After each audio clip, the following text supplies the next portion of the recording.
Good morning, I'm Neva Manu, and this is your morning news fix for Wednesday, 24th of July. In this update, the dark side of state and faith-based care will be laid bare in a report into historical allegations of abuse today.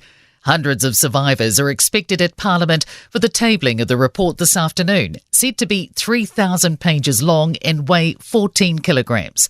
The document has been 6 years in the making and includes evidence of more than 2,000 people. Herald reporter Michael Morra told the front page it's a dark chapter in the nation's history. We had church leaders who befriended families to get access to and sexually abused children. And it's about time we faced up to this.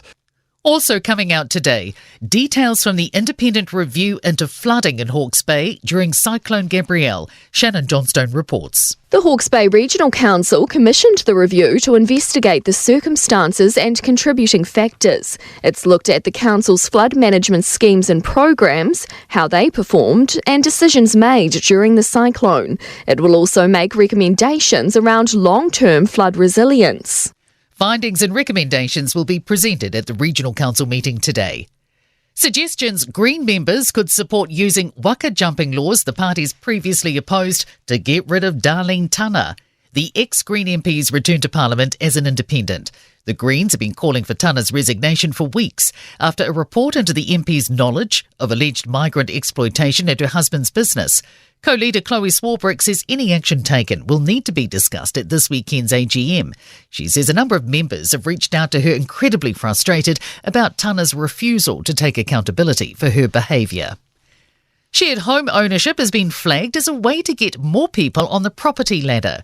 Westpac's shared home ownership report has found home ownership has fallen from 75% in the early 1990s to less than 60% today. Chief Executive Catherine McGrath says they estimate 152,000 households could be eligible for options like shared equity and leasehold. Only a third of the people are aware of the options, and so we want to get this profile up so more people know that there are a range of options for them. Excitement in Northland as the Transport Minister gives the green light to a prioritised regional expressway. Simeon Brown's agreed to accelerate delivery, letting NZTA move at pace on the route between Auckland and Whangarei. Locals have been growing irritated following repetitive road closures on the Brynderwyns. North Chamber Chief Executive Darren Fisher told Ryan Bridge the projected opening date is unknown. I think there's still some work to go on there as far as consents and obtaining land and business cases go, but as a community we're here to make sure we accelerate that as quickly as we can. In sport, Britain's six-time dressage medalist Charlotte Dujardin has pulled out of the Paris Olympics due to an investigation into horse maltreatment by equestrian's governing body. Andy Murray has confirmed he will retire from tennis after the Games. The 37-year-old is the only man to have won 2 Olympic singles gold medals in the sport. In a nod to the event's faster, higher, stronger mantra, rapper Snoop Dogg will act as a torchbearer of the Olympic flame before the opening ceremony. I'm Neva Manu, and that's your latest news fix. We'll be back with the next update at midday from the Newstalk ZB newsroom.